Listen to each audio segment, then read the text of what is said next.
स्वाभिमानी शेतकरी संघटनेचा विजय असो. आणि एकच गट्टी राजू शेट्टी. कर्जमाफी झालीच पाहिजे. कर्जमाफी झालीच पाहिजे. कोण म्हणतो देत नाही, घेतल्याशिवाय राहत नाही. शेतकऱ्यांची फसवणूक करणाऱ्या सरकारचा निषेध असो. शेतकऱ्यांची फसवणूक करणाऱ्या सरकारचा निषेध असो. शेतकऱ्यांची फसवणूक करणाऱ्या सरकारचा निषेध असो. या ठिकाणी आज स्वाभिमानी शेतकरी संघटनेच्या वतीनं ही काळी गुढी उभारून प्रांत कार्यालयाच्या समोर या राज्य सरकारचा निषेध करण्यासाठी आम्ही या ठिकाणी जमलेलो आहोत. काल राज्याचे उपमुख्यमंत्री अजितदादा यांनी सांगितलं पैशाचं सोंग करता येत नाही, सगळ्याचं सोंग करता येतं. अरे मग निवडणुकीत मतं घेताना ते सोंग कुठलं होतं तुमचं? ते सोंग कशासाठी केलं होतं? लोकांना शब्द कशासाठी दिला होता? शेतकऱ्यांना शब्द कशासाठी दिला होता? तुम्ही जाहीरनाम्यामध्ये सांगताय की आम्ही पुन्हा सत्तेत आल्यानंतर शेतकऱ्यांना कर्जमाफी करू आणि आज सपसेल तुम्ही पलटी मारताय. तुमचा सर्व शेतकऱ्यांच्या वतीने मी पहिला जाहीर निषेध करतो.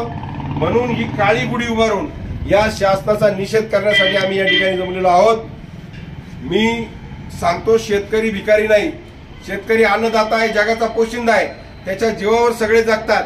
या देशाची राज्याची तिजोरी भरण्याचं काम हा शेतकरी त्या ठिकाणी करतोय आणि या शेतकऱ्यावर वाईट वेळ तुम्ही आणलेली आहे. तुमच्या चुकीच्या धोरणामुळे आज शेतकरी कर्जबाजारी होतोय.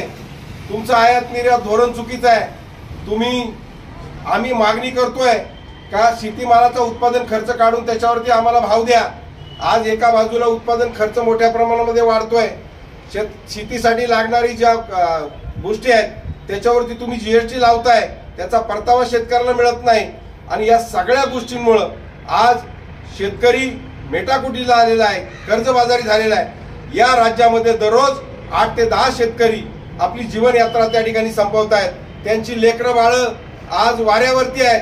आज त्यांच्या कुटुंबाच्या वाट्याला जो वनवास आलेला आहे, हे पाप तुमच्या धोरणांचं पाप आहे. सरकारच्या चुकीच्या धोरणामुळे आज शेतकरी अडचणीमध्ये आलेला आहे आणि म्हणून आज कर्जमाफीची मागणी आम्ही तुमच्याकडे करतोय. जगाचा पोशिंदा अन्नदाता बळीराजा म्हणतात त्याला. अरे आज तुमच्या चुकीच्या धोरणामुळे त्याच्यावर ही वाईट वेळ आलेली आहे. आज तुम्ही आमचा उत्पादन खर्च काढून आम्हाला भाव द्या, आम्हाला कशाची गरज नाही, परंतु तुम्ही कायमस्वरूपी शेतकऱ्याच्या पायात बेड्या घालण्याचं पाप केलेलं आहे. शेतकऱ्याला अडचणीत आणण्याचं काम केलेलं आहे. कायम निर्यात बंदी करायची, कधी बाहेरून शेतमाल आयात करायचा, कधी निर्यात शुल्क लावायचं आणि शेतीमालाचे भाव सातत्यानं पाडण्याचं पाप केलेलं आहे. या ठिकाणी तुमच्या चुकीच्या धोरणामुळे शेतकऱ्याची अवस्था वाईट होत चाललेली आहे. हे पाप तुमचं आहे आणि म्हणून तुम्ही आज निवडणुकीमध्ये शब्द देऊन शेतकऱ्यांची धुळपेक करताय, फसवणूक करताय. अरे तुम्हाला सत्तेमध्ये राहण्याचा अधिकार नाही. तुम्ही निवडणुकीमध्ये कशासाठी आश्वासन दिलं होतं? अरे मग त्याची तर जरा तरी लाज बाळगा. आणि म्हणून आज हा निषेध करण्यासाठी आम्ही ही काळी गुढी उभारून उपविभागीय कार्यालय प्रांत कार्यालयासमोर या शासनाचा निषेध करण्यासाठी आम्ही या ठिकाणी जमलेलो आहोत. आणि पुन्हा एकदा या सरकारचा तमाम शेतकऱ्यांच्या वतीनं मी जाहीर निषेध करतो. आणि शेतकऱ्यांना सुद्धा माझी विनंती आहे की या लबाड राजकारण्यांना ओळखायला शिका. यांनीच तुमचं वाटोळं केलेलं आहे. यांच्या चुकीच्या धोरणामुळे आज तुमच्यावर ही वाईट वेळ आलेली आहे आणि शेतकऱ्यांनी सुद्धा या पुढच्या काळामध्ये जागरूक झालं पाहिजे अशी शेतकऱ्यांकडून अपेक्षा व्यक्त करतो.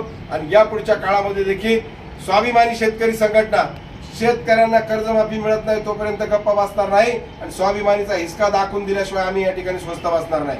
स्वाभिमानी शेतकरी संघटनेचा विजय असो. आणि एकच गट्टी राजू शेट्टी. आणि एकच गट्टी राजू शेट्टी. कर्जमाफी झालीच पाहिजे. कर्जमाफी झालीच पाहिजे. कर्जमाफी आमच्या हक्काची नाही कुणाच्या अरे बापाची. कोण म्हणतो देत नाही, घेतल्याशिवाय राहत अरे हमी भावाचा कायदा झालाच पाहिजे. हमी भावाचा कायदा झालाच पाहिजे. अरे एकच गट्टी राजू शेट्टी. एकच गट्टी राजू शेट्टी.